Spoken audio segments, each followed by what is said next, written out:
Yes. Hello friends.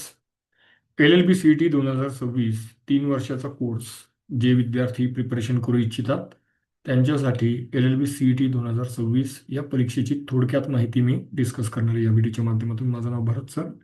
Me by profession तसा company secretary आहे, cost accountant आहे आणि लॉ ग्रॅज्युएट सुद्धा आहे. सध्या CA फायनल आणि PhD माझं सुरू आहे Karwari college of commerce Pune येथून बिझनेस ॲडमिनिस्ट्रेशन या विषयात. To give a brief idea about my academic experience, मी गेले 13 वर्ष कॉमर्सच्या विद्यार्थ्यांना गाईड करतो आहे. तसंच CA CS CMA च्या विद्यार्थ्यांना सुद्धा मार्गदर्शन केले आहे. त्या व्यतिरिक्त डिप्लोमा इन टॅक्सेशन लॉ ह्या कोर्ससाठी गेले 7 वर्ष न्यू लॉ कॉलेज अहिल्यानगर येथे मी विद्यार्थ्यांना मार्गदर्शन करतोय. Income tax, GST, custom, book keeping, accountancy अशा विषयांना मी आजपर्यंत मार्गदर्शन केलेलं आहे.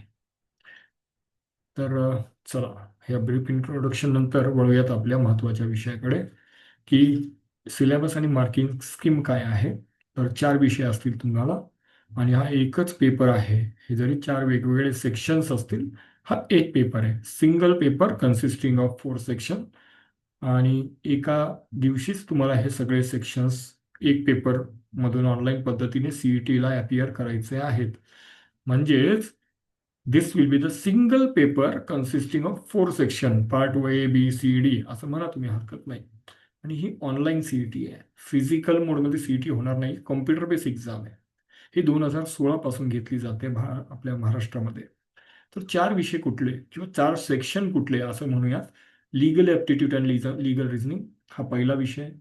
General knowledge with the current affair, logical and analytical reasoning and last is English. ज्यांचे मार्किंग जे आहेत ते स्क्रीनवर तुम्हाला विजिबल आहे. नंबर ऑफ क्वेश्चन्स पहिल्या सेक्शनमध्ये 24 असतील, 24 मार्कासाठी. जनरल नॉलेजसाठी 32 मार्क, 32 प्रश्न. लॉजिकल रिझनिंगसाठी 24 मार्क, 24 प्रश्न आणि इंग्लिशसाठी 40 मार्क्स आणि 40 क्वेश्चन्स विल बी देअर. त्यामुळे इंग्रजी हा जो विषय खूप चॅलेंजिंग जातो अनेक लोकांना. आपण ह्याचा खूप डिटेल असा प्रयत्न करूयात की अभ्यास करूयात. एक एक मार्काला एक प्रश्न आहे, म्हणजे 120 प्रश्न, 120 मार्क. जितके उत्तर बरोबर येणार तितके तुमचे स्कोर चांगले राहणार आहेत आणि जितकाच स्कोर चांगला राहणार आहे तितकं चांगलं कॉलेज CET मधून सेंट्रलाइज पद्धतीने तुम्हाला मिळणार आहे. प्रयत्न करायचा आहे की मुंबईमधील गव्हर्नमेंट लॉ कॉलेज, मुंबईला आपल्याला ऍडमिशन मिळेल का? पुण्यामधला ILS कॉलेज, इंडियन लॉ सोसायटीचं सुंदर कॉलेज आहे पुण्यामधलं, लॉ कॉलेज रोडला, तिथे प्रवेश मिळतोय का? आपलं अहिल्यानगरचं न्यू लॉ कॉलेज तर आहेच आहे तुमच्या मार्गदर्शनासाठी उपलब्ध. त्या व्यतिरिक्त अगदी खेड्यापाड्यांमध्ये सुद्धा संगमनेर, श्रीरामपूर, कोपरगाव इथे सुद्धा काही लॉ कॉलेजेस आहेत. तिथे सुद्धा तुम्ही अहिल्यानगरमधून ऍडमिशन घेऊ शकता आफ्टर क्वालिफाईंग युअर CET. पण CET क्वालिफाय करणं अजिबात आता सोपं राहिलेलं नाही. अनेक विद्यार्थी आजकाल लॉ ॲज अ करिअरचा विचार करतायत. त्यामुळे खूप गंभीरतेने अभ्यास करणं आवश्यक आहे. आता खरं तर 1.5-2 महिनेच खरं तर शिल्लक आहेत. पण तरी सुद्धा या कमी वेळेमध्ये अभ्यासाचं गणित तुम्हाला जुळवून आणावं लागणार आहे. खरं तर LLB CET साठी 8 ते 9 महिने, शक्य असेल तर 10 महिने तरी अभ्यास करणं आवश्यक आहे डेली बेसिसवर, जेणेकरून तुमचं वाचन आणि पेपर सॉल्विंग ह्या दोन्ही गोष्टी त्यामधून झाल्या पाहिजे. पण ठीक आहे, हरकत नाही. उशिरा जरी प्रिपरेशन करत असाल तरी प्लॅनिंग करून जर केलात तर चांगल्या मार्काने पास होण्याची शक्यता आहे आणि चांगलं कॉलेज मिळेल.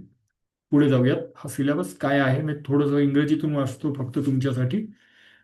The very first section will be legal aptitude and legal reasoning. This subject will test the candidate's knowledge towards the study of the law. लॉचं नॉलेज तुमचं टेस्ट केलं जाईल. लिगल ॲप्टिट्यूड टेस्ट केलं जाईल. प्रॉब्लेम सॉल्विंग ॲबिलिटी जी आहे ती check केली जाईल. Questions will be framed with the help of the legal propositions and set of the fact to which the said proposition have to be applied. थोडक्यात तुमची provision कायद्याची माहिती आहे का आणि ते अप्लाय करता येते का गिवन सिच्युएशनमध्ये हे चेक केलं जाईल. Some proposition may not be true.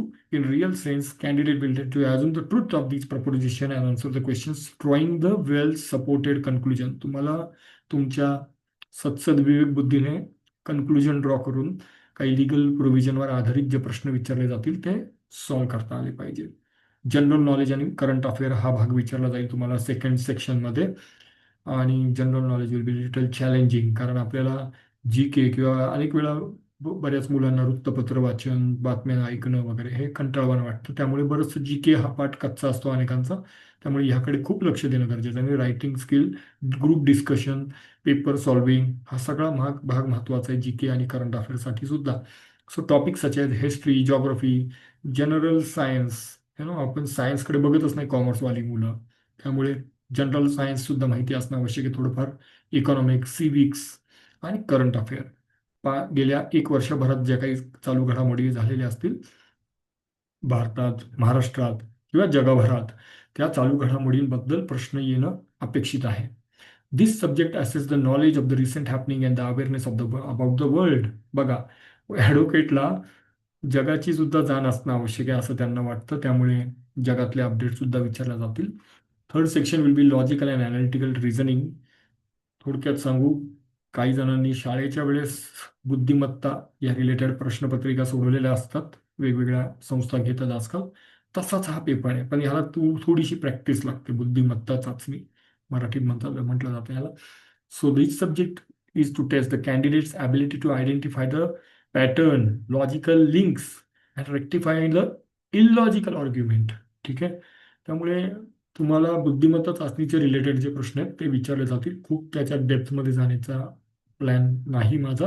खूप मोठं सिलेबस त्यांनी डिस्कस केलाय आणि खरं तर तुमच्याकडून अपेक्षित काय आहे हे डिस्कस केलंय. They haven't share the name of the chapter here. ठीक आहे. इंग्लिशमध्ये काही गोष्टी त्यांनी शेअर केल्यात, मात्र जो खालचा पार्ट आहे तो पाहूयात अगदी. सो इंग्लिश हा जो सेक्शन आहे हा 40 मार्काला आहे. 40 मार्कामध्ये तुमचं इंग्रजी चांगलं आहे की नाही ते टेस्ट केलं जाईल वेगवेगळ्या माध्यमातून. वोकॅबलरी ते तुम्हाला येणं आवश्यक आहे. सिनोनिमस, अँटोनॉम्स, ॲनॉलॉजीज हे तुम्हाला आलं पाहिजे. त्यानंतर प्रोफिशियन्सी, आयडियझम, phrases, one word substitution, sentence improvement, rearrangement, fill in the blanks हे अपेक्षित आहे तुम्हाला येणं. English usage error, common error, spotting error अशा वेगवेगळ्या आहेत, ते तुम्हाला जमलं पाहिजे इंग्लिशमध्ये.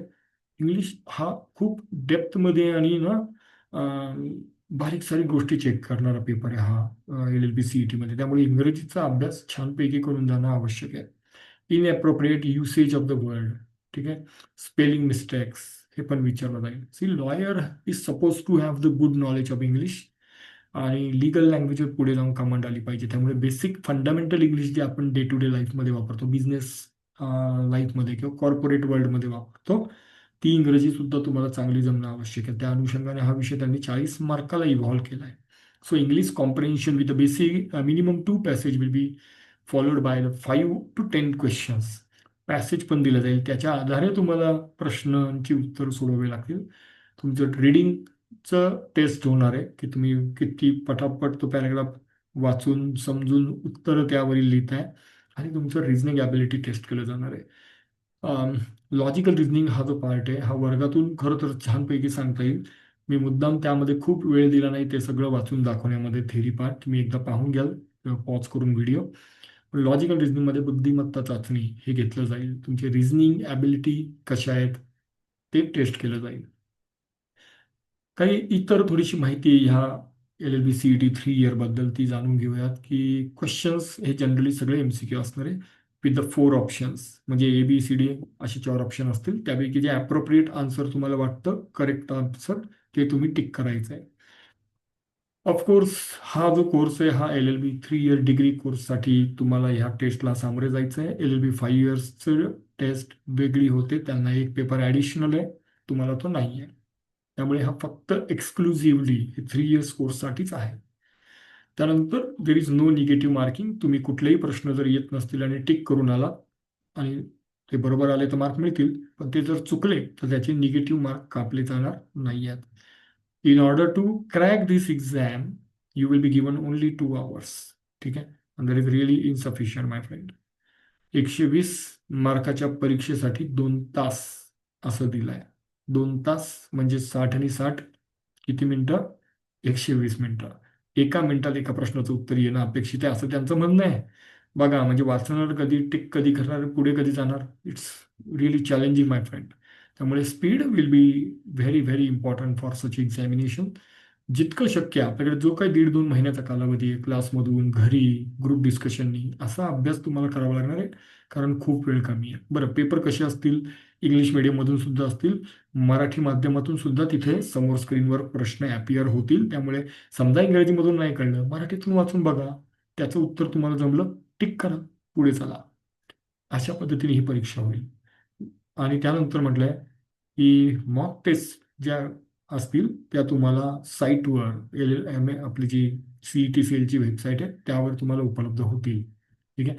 तसं तर मॉक टेस्ट आपण क्लासमधून सुद्धा घेऊ शकतो. दररोज प्रत्येक विषयाचे 10-10 प्रश्न जरी घेतले वर्गातून तरी तुमचं खूप अभ्यास होऊ शकतो, किंवा 20 प्रश्न घेतले प्रत्येक विषयाचे after the lecture, still you can practice many more questions throughout the 1.5 month time. So mock test will be, or the practice will be provided to the candidates, prepare themselves in a online for the online CT. म्हणजे तुम्ही online CT साठी prepare होण्यासाठी mock taste जी तुम्हाला link दिली जाईल, पाठवली जाईल तुम्हाला की भाई ये लिंक पे आप जाके प्रॅक्टिस कर सकते हो. हे कधी करता येणं शक्य आहे? जर तुम्ही प्रिपेअर केलं असेल, अभ्यास केला असेल 4 विषयांचं, तरच शक्य आहे. त्यामुळे तो एक भाग आहे. त्यामुळे मला असं वाटतं की लवकरात लवकर जे LLB CET 3 इयर्सचे 5 इयर्सचे विद्यार्थी आहेत त्यांनी अभ्यासाला लागणं गरजेचं आहे.